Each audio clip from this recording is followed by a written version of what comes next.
शर्मा। प्रधानमंत्री नरेंद्र मोदी अब तक 60 किसान सिंघू बॉर्डर और दिल्ली के आसपास दिए गए धरनों में मर चुके हैं और आपके मुंह से एक शब्द नहीं, एक शब्द नहीं। इंडोनेशिया में एक विमान हादसा होता है जहां 62 लोग मारे जाते हैं। प्रधानमंत्री नरेंद्र मोदी उस मुद्दे पर ट्वीट करते हैं जो कि आपके स्क्रीन पर है। Deepest condolences to the families of those who lost their lives in the unfortunate plane crash in Indonesia. India stands with Indonesia in this hour of grief. यानी कि इंडोनेशिया में 62 लोग मारे गए एक विमान हादसे में, जो जाहिर सी बात है बहुत दुखदाई है। मगर मेरा किसान भी तो मर रहा है ना सिंघू बॉर्डर पर, बताइए। और कल ही एक किसान ने आत्महत्या कर ली। मोदी जी, आपके मुंह से एक भी शब्द नहीं निकलेगा इन किसानों के लिए, क्योंकि आप मध्य प्रदेश में भारतीय जनता पार्टी द्वारा बुलाए गए किसान महापंचायत को संबोधित कर सकते हैं। आप कच्छ के किसानों के साथ आराम से मिलकर गप्पे मार सकते हैं। मगर सिंघू बॉर्डर पर जो किसान प्रदर्शन कर रहा है या धरना दे रहा है, उसके लिए एक शब्द नहीं है आपके जहन में। आप सिर्फ यही कहते हैं कि इसको बरगलाया गया है, इसको भटकाया जा रहा है, इसकी भावनाओं के साथ खेला जा रहा है, उसके पीछे वामपंथियों और कम्युनिस्ट और कांग्रेसियों का हाथ है। प्रधानमंत्री अपने आप में एक बहुत बड़ी त्रासदी है कि आप सिंघू बॉर्डर पर बैठे किसान को इस तरह से नजरअंदाज कर रहे हैं और अब उस किसान का गुस्सा सामने उभर कर आ रहा है।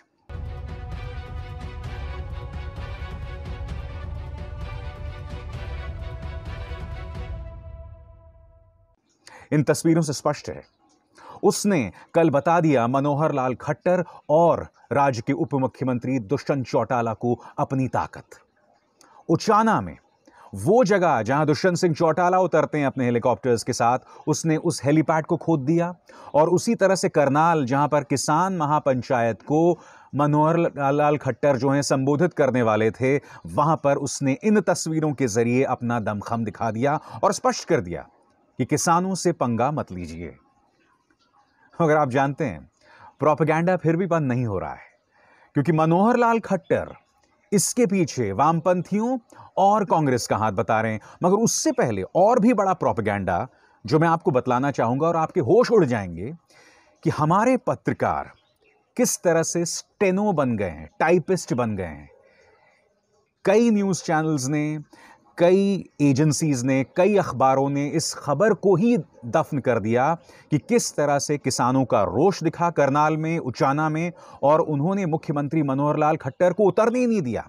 आपके सामने प्रमाण, ये देखिए, प्रमाण नंबर 1, यह है जागरण, देश का सबसे ज्यादा पढ़े जाने वाला अखबार क्या कह रहा है।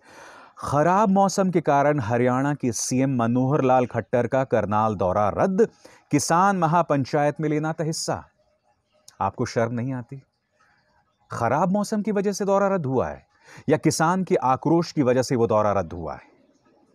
यह हालत है हमारे अखबारों की, और खासकर ये वो अखबार हैं जो करोड़ों की संख्या में घरों तक पहुंचते हैं और वो इस तरह से भ्रमित कर रहे हैं लोगों को। बात यहां नहीं रुकती, ये देखिए दूसरा, ये हिंद समाचार कुछ है, खराब मौसम के कारण किसान महापंचायत में शामिल नहीं हो सकते सीएम खट्टर। सेम भाषा, उसी तरह की भाषा। और अब बात यहां नहीं रुकती, अब आपके सामने दोस्तों ये है अंबानी का न्यूज चैनल।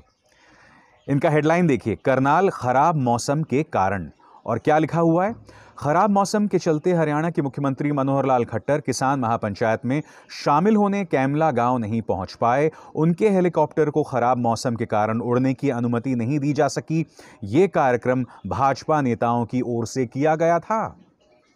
तो यहां दो चीजें बात उभर कर आती हैं। नंबर 1 कि किसान के आंदोलन को ही दबा दो, या तो उसे बदनाम करो या उसके आंदोलन को ही दबा दो। और खुद बता रहे हैं कि यह कार्यक्रम भाजपा के नेताओं की तरफ से किया गया था, यानी कि इसका किसान महापंचायत से भी कोई लेना देना नहीं था। यह सिर्फ बीजेपी का एक समारोह था। और उसके बाद बौखलाए हुए मनोहर लाल खट्टर एक प्रेस कॉन्फ्रेंस करते हैं और उस प्रेस कॉन्फ्रेंस में वो क्या कहते हैं कि इसके पीछे कम्युनिस्ट और कांग्रेसियों का हाथ था। पहले तो आप सुनिए वो कह क्या रहे हैं, फिर मैं बात को आगे बढ़ाता हूं। आंदोलन के पीछे अगर हाथ है तो मैं समझता हूं कांग्रेस पार्टी का बड़ा हाथ है, कम्युनिस्टों का बड़ा हाथ है। तो ये सारे लोगों को भी इस बात का ध्यान में आता है कि ये कोई तौर तरीका नहीं है खट्टर साहब, आप वो विरले मुख्यमंत्री हैं जिनके मंत्रियों ने बलात्कारी राम रहीम का समर्थन किया था, चाहे आपके मंत्री अनिल विज रहे हों और खैर भारतीय जनता पार्टी के तो बड़े बड़े सांसदों ने राम रहीम का समर्थन किया था, मगर आपकी सरकार किस तरह से राम रहीम के सामने नतमस्तक थी, एक बलात्कारी के सामने नतमस्तक थी, पूरी दुनिया जानती है। अब आप कह रहे हैं कि किसानों के पीछे कम्युनिस्ट और कांग्रेसियों का हाथ है। ये बीजेपी भूल गई है कि किस तरह से खुद राजनाथ सिंह ने कहा था कि जरूरी नहीं कि किसान किस संगठन से जुड़ा है या उसके पीछे कौन सी ताकतें हैं, मैं तो हमेशा किसान के समर्थन में रहता हूं। याद है या भूल गए? फिर से सुनिए। हम कभी यह नहीं देखते हैं किस पार्टी का, किस संगठन का कोई आंदोलन है अथवा कार्यक्रम है। हमारी नजर यदि देखती है तो केवल देखती है जहां पर भी से हिंदुस्तान में किसान बैठा होगा तो यह नहीं देखना चाहिए कि वह कहां है, किस संगठन से जुड़ा है, किस पार्टी से जुड़ा है। बीजेपी के नेता राजनाथ सिंह की इस बात को भूल गए, इसलिए मेरी भी आपसे अपील है दोस्तों कि खासकर बीजेपी वालों से कि अपने इतिहास को ना भूलें आप लोग। मैं आपसे एक सवाल पूछना चाहता हूं। जब अन्ना आंदोलन हुआ था, हम सब जानते थे, जो पत्रकार उसे कवर कर रहे थे, कि वहां पर आरएसएस का दमखम था और यह बाद में जाके पता चला कि इसके पीछे अजीत डोभाल की संस्था विवेकानंद फाउंडेशन का दिमाग लगा था। मगर मेरे जैसे पत्रकार जो उसे कवर कर रहे थे और समर्थन भी कर रहे थे, क्योंकि मेरा यह मानना था कि देश में भ्रष्टाचार के खिलाफ एक व्यापक आंदोलन होना चाहिए, एक ऐसा गुट होना चाहिए जो सरकार को कटघरे में रखे हमेशा। मुझे ऐसा लगा था कि अन्ना आंदोलन ये भूमिका निभाएगा। यह बात अलग है कि अन्ना आंदोलन, अन्ना खुद ही खामोश हो गए। आपने कभी भी अन्ना को मोदी सरकार के खिलाफ तेवर सख्त करते हुए नहीं देखा या अनशन करते नहीं देखा, बस धमकी देते रहते हैं, बयान देते रहते हैं। अरविंद केजरीवाल दिल्ली के मुख्यमंत्री बन गए, जनरल वीके सिंह वो सांसद बन गए, अनुपम खेर तो खैर आप चाटुकार हैं, उनकी क्या बात करें, किरण बेदी वो तो आप जानते ही हैं, बीजेपी की नेता और उसके बाद पुडुचेरी में राज्यपाल हैं वो। तो जो मैं आपको कहने का यहां प्रयास कर रहा हूं वो ये कहने का प्रयास कर रहा हूं कि इस आंदोलन में जितने लोग शामिल थे उन्होंने सबने अपनी रोटियां सेकी। बावजूद इसके मुझे ऐसा लगता है कि अन्ना आंदोलन के पीछे बेशक आरएसएस का हाथ हो, मगर ऐसा आंदोलन होना चाहिए था क्योंकि देश में भ्रष्टाचार एक कैंसर था जिसके खिलाफ जो है लोगों को उग्र होना चाहिए था, आवाज उठानी चाहिए थी। यह बात अलग है कि उस आंदोलन का मकसद ही कुछ और था। उस आंदोलन का मकसद सिस्टम को बदलना नहीं था, उस आंदोलन का मकसद सिर्फ कांग्रेस को हटाना था और बीजेपी को लाना था। वो बीजेपी जो अब लोकतंत्र की बखिया उधेड़ रही है, ऐसी तैसी कर रही है। तो मैं आपको क्या बतलाने का प्रयास कर रहा हूं, उस आंदोलन के पीछे आरएसएस का हाथ था। मगर खट्टर साहब, मैं आपसे पूछना चाहता हूं कि क्या उस आंदोलन को भी बदनाम किया जाना चाहिए था? बहुत अजीब और गरीब देश है ये दोस्तों। किसान जो बेचारा मैदान में उतरता है, एक के बाद एक मर रहा है, 60 लोग मर चुके हैं साहब। उस किसान के लिए एक शब्द नहीं हमारे प्रधानमंत्री की तरफ से। और दूसरी तरफ क्या हो रहा है? आप जानते हैं उत्तर प्रदेश में क्या हो रहा है या मध्य प्रदेश में क्या हो रहा है? उत्तर प्रदेश और मध्य प्रदेश में इस वक्त जय श्री राम के नारे लगाए जाते हैं, रैलियां निकाली जाती हैं और उसका मकसद क्या है? राम मंदिर के लिए पैसा इकट्ठा करना। अब देखिए, बहुत अच्छी बात है आप राम मंदिर के लिए पैसा इकट्ठा कर रहे हैं, क्योंकि सुप्रीम कोर्ट ने तो वो जमीन राम मंदिर के लिए दे ही दी। ये बात अलग है कि उन्होंने अपने फैसले में ये भी कहा था, हमारे पास ऐसे कोई प्रमाण नहीं है कि वहां नीचे राम मंदिर ही था, नंबर 1। नंबर 2, उन्होंने ये भी कहा था कि 1947-48 में जब राम लला की वहां पर मूर्ति स्थापित की गई थी वो पूरी तरह से गैर कानूनी थी। बावजूद इसके उन्होंने जो जमीन है वो राम मंदिर के लिए दे दी। चलिए, उस चीज को हम अगर भूल भी जाएं, मगर मुझे तो ऐसा लग रहा था कि राम मंदिर के लिए पैसे भी इकट्ठे हो गए हैं, मूर्तियां भी आ गई हैं, पत्थर भी आ गए हैं, सब कुछ हो गया है। प्रधानमंत्री ने उसका शानदार उद्घाटन भी कर दिया। बाद में यह पता चला कि राम मंदिर के नीचे तो नदी बह रही है। और कोई भी वहां राम मंदिर की नींव रखेगा तो वो राम मंदिर की जो नींव रहेगी वो अस्थायी रहेगी। तो मैं जो कहने का प्रयास कर रहा हूं कि उसके लिए तो पैसे इकट्ठे हो गए थे ना, फिर ये लोग क्यों फिर से पैसे इकट्ठे कर रहे हैं? क्या जनता को जानने का अधिकार नहीं है? मगर दूसरी तरफ जब किसान भाई बंधु जो है पिज्जा खाता है, तो उसको लेकर आप उसे बदनाम करते हैं। किसान के बारे में कह रहे हैं कि साहब खालिस्तानी जो है वो पैसा दे रहा है, उसे कनाडा से पैसे आ रहे हैं, उसे आप बदनाम करते हैं। मगर यहां पर राम मंदिर के लिए पैसे पहले ही इकट्ठे हो चुके हैं, बावजूद इसके लोग नए सिरे से इकट्ठा कर रहे हैं। इसकी कोई जवाबदेही नहीं है। भारतीय जनता पार्टी की सरकारें जो मध्य प्रदेश में, उत्तर प्रदेश में जो लोग पैसा इकट्ठा कर रहे हैं, इनसे कोई जवाबदेही नहीं है आपकी। ये बात आपको अटपटी नहीं लगती? सारी बदनामी बेचारे किसान को ही झेलना पड़ेगा।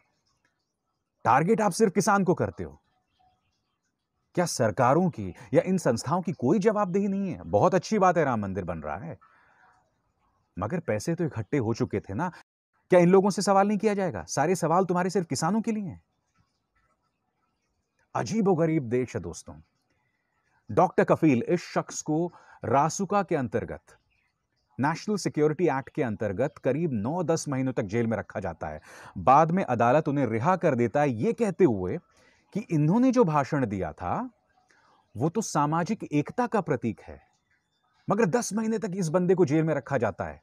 बाद में सुप्रीम कोर्ट में चुनौती देने योगी सरकार पहुंच जाती है, हाईकोर्ट के इस फैसले को चुनौती देने। सुप्रीम कोर्ट कहता है जाओ वापस। अजीब देश है। मुनव्वर फारूकी, इस कॉमेडियन को अब 2 हफ्ते के लिए जेल में रख दिया गया है। स्थानीय पुलिस ये कह रही है हमारे पास कोई प्रमाण नहीं है कि इन्होंने हिंदू धर्म का अपमान किया, मगर इस बंदे को जेल में डाल दिया गया। अजीबोगरीब देश है ये। आप जानते हैं मुझे तो क्या लगता है? मुझे तो ऐसा लगता है कि आज की तारीख में अगर अटल जी भी होते ना, या ये कहा जाए अटल जी अगर किसी और पॉलिटिकल पार्टी के होते ना, तो ये लोग अटल जी को भी देशद्रोही बताते। और मैं ये बात क्यों कह रहा हूं, ध्यान से सुनिएगा। 1998 से 2004 के बीच में बीजेपी की सरकार थी। अटल जी ने पाकिस्तानियों को गले लगाया, वो बस लेकर गए, फिर उनके पीठ में खंजर भोंका गया, करगिल हुआ। बावजूद उसके उन्होंने कश्मीर के साथ कश्मीर को मरहम लगाया, हीलिंग टच दिया।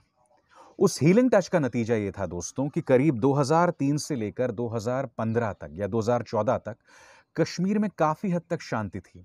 और उस हीलिंग टच का मकसद क्या था?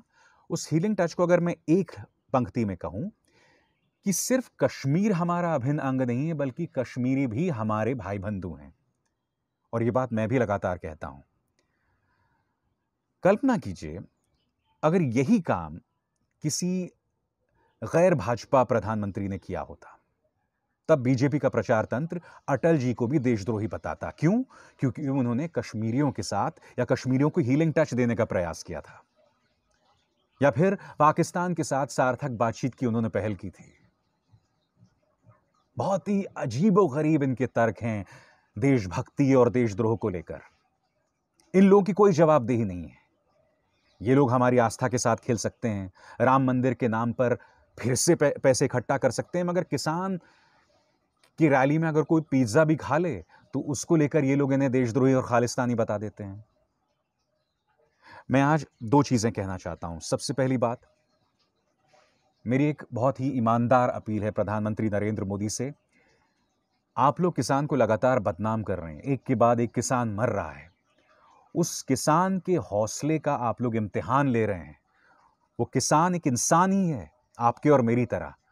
और जब हम लोग अपना आपा खो देते हैं तो कभी कभी हम लोग लक्ष्मण रेखा को पार कर देते हैं।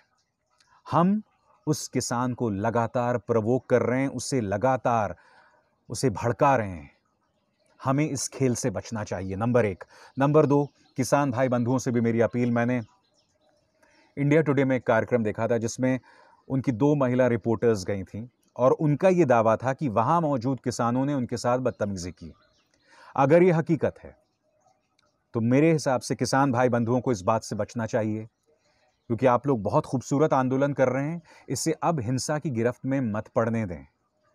अभी बहुत लंबा इम्तिहान है आपके सामने, ठीक है? बहुत ही लंबा इम्तिहान है। तो मेरी आपसे यही अपील थी दोस्तों, और मैं उम्मीद करता हूं कि सबको सम्मति दे भगवान, सबको सम्मति मिलेगी और किसान के लिए इतनी मुश्किलें पैदा नहीं की जाएंगी, उसे इस तरह से बदनाम न किया जाएगा। अब इसार शर्मा को दीजिए इजाजत। नमस्कार।